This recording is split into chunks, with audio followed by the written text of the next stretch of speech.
Hello everyone, I am Chitra Rwande, currently studying in Orenburg State Medical University third year. So basically अभी हमारा third year का exams हो गया है, अभी नहीं हुआ, बहुत दिनों पहले हो गया। सबसे पहले अगर हम बात करेंगे आपके कितने सब्जेक्ट्स हैं, उन सब्जेक्ट्स के लिए आपको कौन सी बुक रेफर करनी चाहिए, अलग अलग टीचर्स के हिसाब से आपको कैसे पढ़ना होता है यहाँ पर ऑरेंबर्ग स्टेट मेडिकल यूनिवर्सिटी में, एंड कैसे आपकी एग्जाम होती है एंड आपको कैसे क्वेश्चंस पूछे जाते हैं एग्जाम में, एवरीथिंग। सबसे पहले आपका होगा थर्ड ईयर के स्टार्टिंग में दिसंबर में आपका माइक्रोबायोलॉजी का एग्जाम होगा, बट बहुत बच्चों का माइक्रोबायोलॉजी का एग्जाम हो गया है बिकॉज वो शायद लेट आए थे इसलिए। एंड द सेकेंड थिंग, फिर उसके बाद जो मेन सब्जेक्ट्स है इम्पॉर्टेंट वो है पैथोलॉजी, जो डिवाइडेड है पैथोनाटमी एंड पैथोफिजियोलॉजी में, then pharmacology, surgery, internal medicine. ये आपके 5 इंपॉर्टेंट सब्जेक्ट्स हैं जो जिसकी आपकी एग्जाम होगी थर्ड ईयर के एंड में, जून में। तो सबसे पहले अगर हम बात करें फार्माकोलॉजी की, फार्माकोलॉजी के लिए दैट इज फार्मा के लिए आपके 4 से 5 टीचर्स है डिपार्टमेंट में। तो अलग अलग टीचर्स के लिए आपको अलग अलग पढ़ना होता है। जैसे एक विताली सर करके है, बुचनेवा मैम है, एंड एक जेजा सर है, और शायद 3 या 4 है। तो ये 3 मेन टीचर्स है। तो इसमें ऐसा होता है कि अगर आप जेजा सर के स्टूडेंट हैं तो आपको बॉबी रोग जो बुक है यहाँ की उसमें से पढ़ना होता है, जिसमें आपको रेसिपी जो ड्रग प्रिस्क्रिप्शन है वो बहुत इंपॉर्टेंट होता है। And then second Vitaly sir के लिए एंड बुचनेवा मैम के लिए आप खारकेविच जो बुक है उसमें से पढ़ के जाने होते हैं आपको सारे ड्रग्स के क्लासिफिकेशन, बिकॉज वो उस बुक को ज़्यादा प्रायोरिटी देते हैं। एंड फार्मा की एग्ज़ाम थोड़ा डिफ़िकल्ट होता है बिकॉज डिपार्टमेंट थोड़ा ज़्यादा स्ट्रिक्ट है। आप मोबाइल फ़ोन्स कोई भी डिवाइस अंदर लेके नहीं जा सकते। अगर आप मोबाइल फ़ोन या कोई भी डिवाइस अंदर लेके जाते हैं एंड स्टिल अगर आपने आपका फ़ोन नहीं खोला बट स्टिल अगर वो आपके जेब में आपके पॉकेट में है तो वो बेसिकली चीटिंग ही कहलाती है एंड आपको तभी के तभी वापस बाहर भेज दिया जाएगा। डजेंट मैटर कि आपको कितना आता है, आपको कुछ नहीं पूछा जाता है, आपको बाहर सीधा जाना होता है। तो आप ऐसी चीज़ें अवॉइड करें, ना कोई आई वॉच ना कोई एयरपॉड्स, कुछ भी। अगर आपको ऐसा लगता है कि आप एयरपॉड्स डाल के चीटिंग कर ले तो कर लेंगे, ऐसा नहीं होता है। टीचर्स वहाँ बहुत सालों से बैठ रहे हैं, अभी नहीं उन्होंने स्टार्ट किया है। Then the second pharmacology easy है, इतना कोई डिफिकल्ट नहीं है। सारे आपको क्लासिफिकेशन याद करने होते हैं। आप जब क्लास के लिए प्रिपेयर कर रहे हैं तभी अच्छे से प्रिपेयर कर लीजिए ताकि एंड में आप पे एकदम लोड ना आ जाए। बट जो यहाँ का फार्मा है वो कम्प्लीटली डिफरेंट है, नॉट कम्प्लीटली डिफरेंट नहीं है एग्जैक्टली, बट बहुत छोटा है। जो मतलब अगर आप प्रेप लैडर या मैरो से फार्मा पढ़ेंगे तो बेसिकली बहुत डीप में है, उतना डीप नहीं पूछा जाता। ये बेसिकली मेन फोकस इनका क्लासिफिकेशन पे होता है। एंड अगर आपको यूनिवर्सिटी एग्जाम पास करनी है तो आपको वही पढ़ना होता है। एंड ये हो गया सब कुछ फार्मा के बारे में। देन फार्मा के बाद आते हैं पैथोफिजियोलॉजी के बारे में।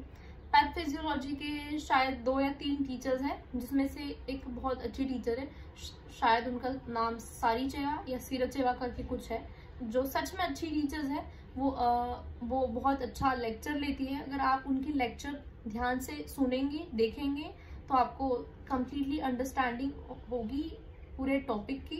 एंड अगर आपका एग्जाम वो लेती है तो बहुत अच्छी बात है, बिकॉज वो आपको अगर आपको कोई क्वेश्चन आपका नहीं आता तो वो हो सकता है कि मैम आपको दूसरा क्वेश्चन पूछे, क्योंकि आप जब जाते हैं एग्जाम हॉल में, आप एंटर करते हैं, एक रूम होता है जहाँ 2 या 3 जितने भी डिपार्टमेंट के उस सब्जेक्ट के टीचर हैं वो सारे टीचर्स वहाँ पे बैठे होते हैं।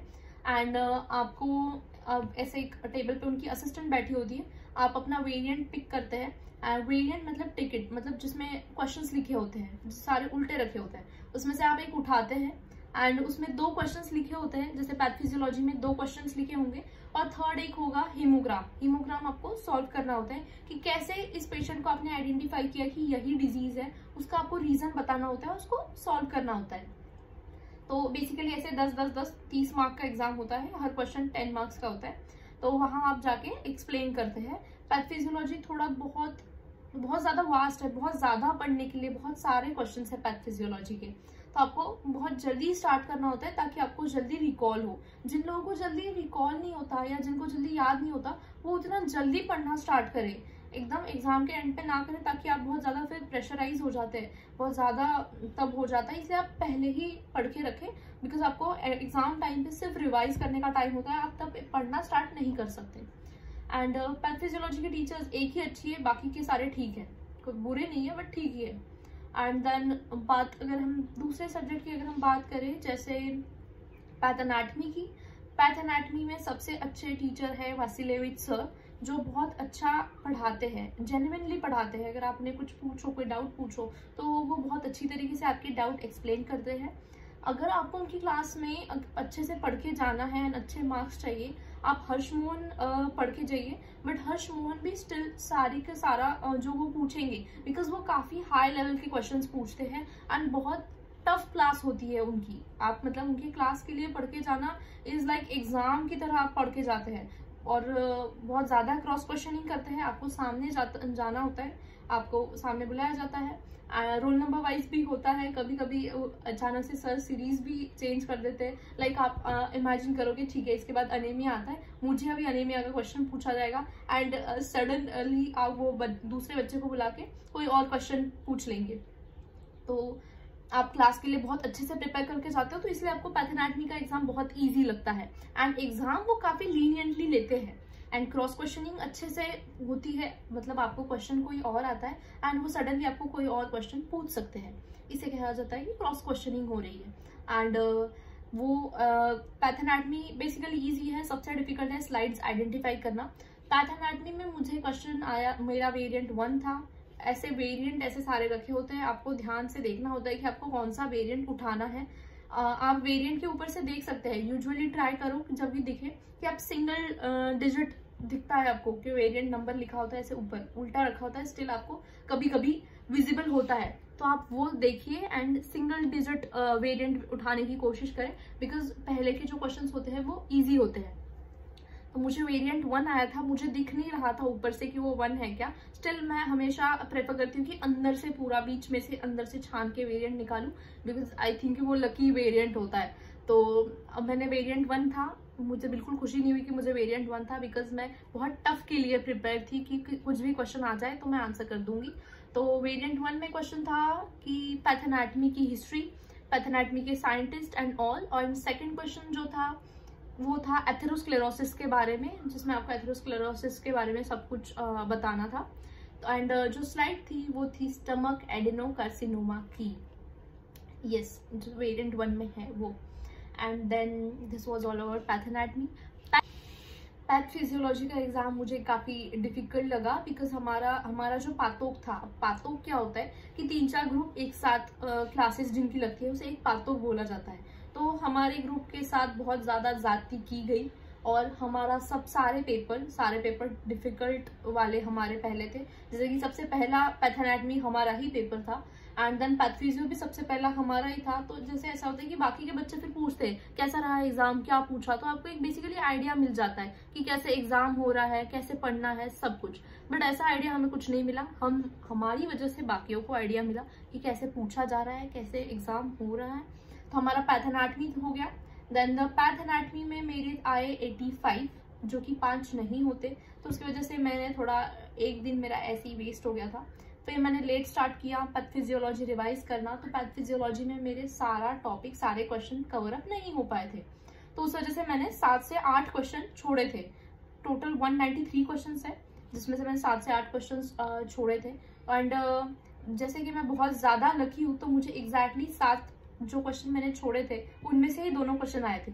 मेरा सबसे पहला क्वेश्चन था एक थ्रोम्बोसाइटोपेनिया के बारे में, जो टॉपिक मैंने छोड़ दिया था, एंड दूसरा क्वेश्चन था वायरस के बारे में, ह्यूमन पैपिलोमा वायरस के बारे में बहुत कुछ पूछा था।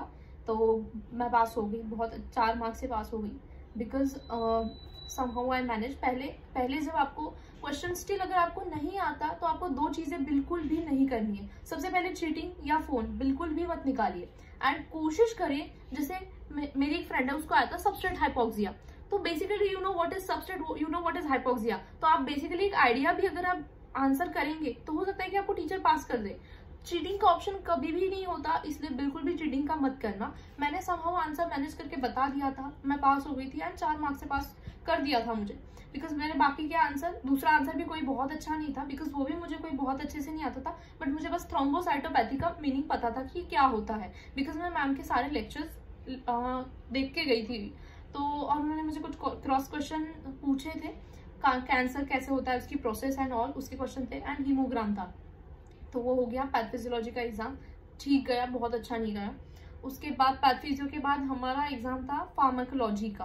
फार्माकोलॉजी में क्वेश्चन आया था, वो था मेरा लो डाययूरेटिक्स, 3 टाइप के डाययूरेटिक्स होते हैं, पावरफुल, मॉडरेट और वीक डाययूरेटिक्स। तो मुझे क्वेश्चन था वीक डाययूरेटिक्स का। अब वीक डाययूरेटिक्स सिर्फ 4 ही है मेन क्लासिफिकेशन में, अगर सिर्फ मैं 4 लिखूंगी, इतना बड़ा एक पेज पे मैं सिर्फ 4 लिखूंगी, तो ऑब्वियसली टीचर मुझे 10 मार्क तो नहीं देगा। तो ये बेसिक होता है कि आप पहले वीक मॉडरेट समझाइए, पावरफुल डाययूरेटिक्स एक्सप्लेन करिए, फिर वीक बताइए, एंड वीक का कितना टाइम ड्यूरेशन है एंड वो कहाँ एक्ट करता है, पीसीटी पे या डीसीटी पे, ये आप एक्सप्लेन करिए, ताकि आंसर आपको, टीचर को, सामने वाले को ये फील होना चाहिए कि आपको वो आंसर आता है एंड काफी बड़ा है, वो सुनते सुनते थक जानी चाहिए। अगर आप रुक जाओगे तो उन्हें ऐसा लगेगा कि शायद इसे अच्छे से नहीं आता। ये छोटी छोटी चीजों का ध्यान रखिए। एंड फार्माकोलॉजी के लिए आप खारकेविच, और अगर इंडिया के हिसाब से आपको पढ़ना है तो आप प्रेफर कर सकते हैं KD Tripathi is the best book, and यहाँ के लिए आप खारकेविच, एंड कुछ टीचर्स के हिसाब से आपको बॉबी रोव को भी फॉलो करना होता है। एंड पैथोएनाटॉमी के लिए जो बुक है वो है हर्ष मोहन, एंड एक आपको उससे एक level up book, basically 2 type के बुक होते हैं, एक एवरेज बुक होता है जो अंडरस्टैंडिंग के लिए होता है, एंड आपको स्टिल और नॉलेज गेन करना है, आपको लग रहा है कि कुछ छूट रहा है, टॉपिक अच्छे से समझ में नहीं आ रहा है। बहुत लोगों का ऐसा होता है कि उन्हें कंप्लीट अंडरस्टैंडिंग होनी चाहिए किसी भी टॉपिक की, तो इसके लिए आप रॉबिन्स एंड कॉटरन बुक रेफर कर सकते हैं, अच्छी बुक है वो भी बहुत। एंड पैथोफिजियोलॉजी के लिए कोई भी अलग से पैथोफिजियो की बुक नहीं आती, तो यहाँ से जो आपको यूनिवर्सिटी की तरफ से जो लेक्चर्स होते हैं वो लेक्चर्स देखिए, एंड जो पीपीटीज आपको मिलेगी उस पीपीटी को कभी आप पढ़ लेते हैं तो भी मोर देन इनफ होता है एग्जाम के लिए, सिर्फ एग्जाम के लिए। ये था 3 सब्जेक्ट के बारे में। Then internal medicine, again internal medicine के लिए बुक होती है, नाम नहीं पता, लाइब्रेरी से मिल जाएगी, ग्रीन कलर की पतली सी बुक होती है, उसमें कुछ खास दिया नहीं होता वैसे भी। तो इंटरनल मेडिसिन का ऐसा होता है कि प्रैक्टिकल्स होते हैं, प्रैक्टिकल्स में आपको सब कुछ सिखाया जाता है, पाल्पेशन, हर एक ऑर्गन को कैसे पाल्पेट करते हैं उसके बारे में, देन ऑस्कल्टेशन, ये सब चीज़ें प्रैक्टिकल्स में इंक्लूडेड होती है। एंड आपको 2 क्वेश्चन आएंगे इंटरनल मेडिसिन में। इंटरनल मेडिसिन में मेरा क्वेश्चन था कार्डियक एक्टिविटी के बारे में and disease of cardiovascular system, and second question जो था मेरा इंटरनल मेडिसिन में था वो मोलार प्रेगनेंसी के बारे में, and molar pregnancy is also the topic in pathoanatomy basically, तो वो काफी वही मुझे पैथोएनाटॉमी वाला ही ज्यादा याद था। तो इंटरनल मेडिसिन का एग्जाम बहुत अच्छा गया, मैम ने काफी मतलब हमें अच्छे से हेल्प करी थी पढ़ाने में, तो इंटरनल मेडिसिन में अच्छा स्कोर था, 5 स्कोर आया। एंड इंटरनल मेडिसिन में जो 3rd क्वेश्चन होता है वो होता है एनालिसिस के बारे में। डिफरेंट टाइप्स ऑफ एनालिसिस होते हैं, जैसे स्प्यूटम एनालिसिस हो गया, यूरिन एनालिसिस हो गया, गैस्ट्रिक जूस का एनालिसिस हो गया, ऐसे 5 से 6 एनालिसिस होते हैं, जिसमें से आपको कोई भी एनालिसिस मिल सकता है। तो आपको बेसिकली इसे समझ के जाना होता है कि अगर ये कम होगा तो कौन सा डिजीज हो सकता है, ये सब आपको समझ के जाना होता है, बिकॉज आप इतने सारे एनालिसिस रट के नहीं जा सकते हो। ये हो गया सारा इंटरनल मेडिसिन का। इंटरनल मेडिसिन का एग्जाम आपका इजीली हो जाएगा, इतना सब्जेक्ट डिफिकल्ट नहीं है, इंडिया के हिसाब से है, काफी कुछ है उसमें पढ़ने जैसा, बट यूनिवर्सिटी का एग्जाम आप इजीली पास कर सकते हो। Then the last one, surgery. Surgery में जो टीचर है यहाँ के सबसे सीनियर टीचर कुरलेब, बहुत सारे बच्चे ऐसे बताते हैं कि वो जनरली बहुत डिफिकल्ट एग्जाम लेते हैं, बहुत क्रॉस क्वेश्चनिंग करते हैं, एंड वो फेल भी बहुत ज्यादा करते हैं। हो सकता है बहुत बच्चे ये भी बोलते हैं कि स्टिल अगर आप सही आंसर बताओ तो भी हो सकता है कि आपको सर फेल कर दे, बिकॉज इन्हें थोड़ी इंग्लिश प्रॉपरली समझ में नहीं आती। तो सर्जरी के लिए वहां पे एक ट्रांसलेटर बैठा होता है, बट स्टिल ट्रांसलेटर को भी बहुत अच्छी इंग्लिश आए ऐसा जरूरी नहीं होता, आपको आपका आंसर उन्हें समझाना होता है कि ऐसा ऐसा आए थे 2, वो पहला था टॉर्निकेट वाला, कि किन कंडीशंस में टॉर्निकेट आप अप्लाई करते हैं, उसका क्या यूज होता है, एंड कौन से ब्लड फ्लो को वो रोकता है।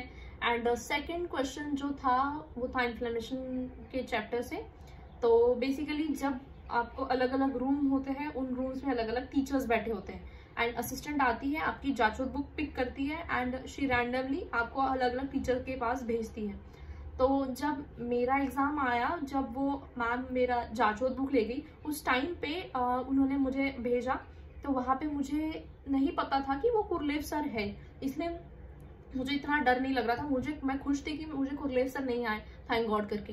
बट जब मेरा एग्ज़ाम बहुत अच्छे से हो गया, पहले मैं उन्हें समझा नहीं पा रही थी, फिर उन्हें समझ गया, बिकॉज वो भी आपको काफ़ी हेल्प करते हैं ताकि आपको भी समझे, वो आपको समझने की काफ़ी कोशिश करते हैं आपके आंसर को। अगर आपको आंसर उतने अच्छे से नहीं आता तो आप ड्रॉ करके भी उन्हें बता सकते हैं। जैसे मेरा टॉर्निकेट था तो मैंने उन्हें ड्रॉ करके एंड अप्लाई करके बताया था कि टॉर्निकेट अप्लाई कैसे करते हैं, तो आपको पास कर देते हैं। ऐसा कुछ भी नहीं, बहुत अच्छा टीचर है वो। एंड हमारे ग्रुप से जितने भी बच्चे कुरलेव के पास गए, सिर्फ सारे के सारे पास हो गए, सिर्फ एक को छोड़कर, बिकॉज उसने फोन निकाला था।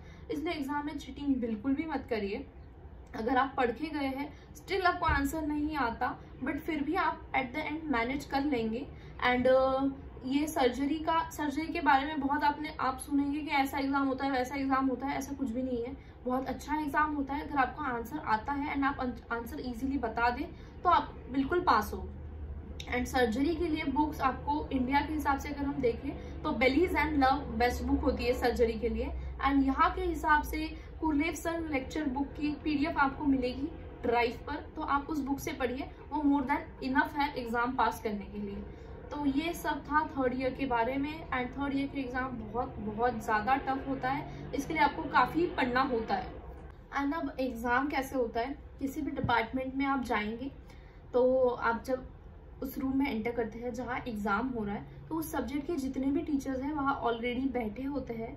एंड आप जाते हैं असिस्टेंट के पास, वहाँ से आप अपना वेरिएंट पिक करेंगे, वहाँ से आपको 10 से 15 मिनट दिए जाएंगे। आपको एक पेपर मिलता है, वहाँ आपको उस टॉपिक के बारे में, उस क्वेश्चन के बारे में जितना भी आता है वो सब लिखना होता है। एंड कोशिश करिए आप पूरा पेज भर दें एंड सेकंड पेज भी यूटिलाइज हो। ऐसा नहीं कि कुछ भी लिखना है, बिकॉज आप उसमें मेन पॉइंट्स लिखिए, ताकि आपको जब आप टीचर के पास जाएंगे आपको ओरली आंसर करना है तो उस पॉइंट से आपको पूरी चीजें याद आ जाए, ऐसे पॉइंट्स लिखिए।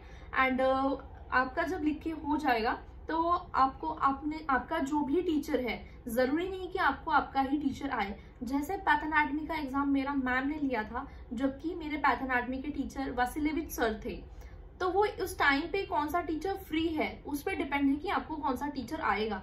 तो उस हिसाब से आपको उस एग्जाम के लिए प्रिपेयर रहना होता है।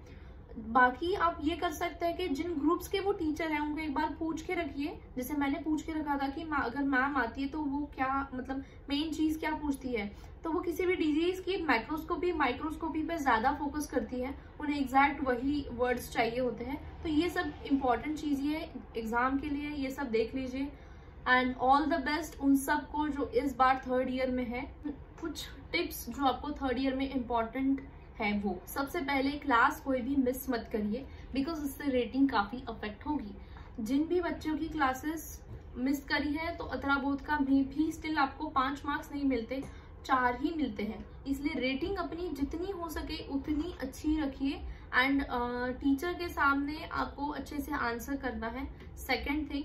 And the third thing most important ये है कि आप पढ़ना क्लास के, जब आप क्लास के लिए पढ़ते हैं तभी सीरियसली पढ़े, ताकि आपको एग्जाम के टाइम पे एकदम आप पे लोड ना आ जाए, बिकॉज 5 एग्जाम ओरली क्लियर करना इज डिफिकल्ट।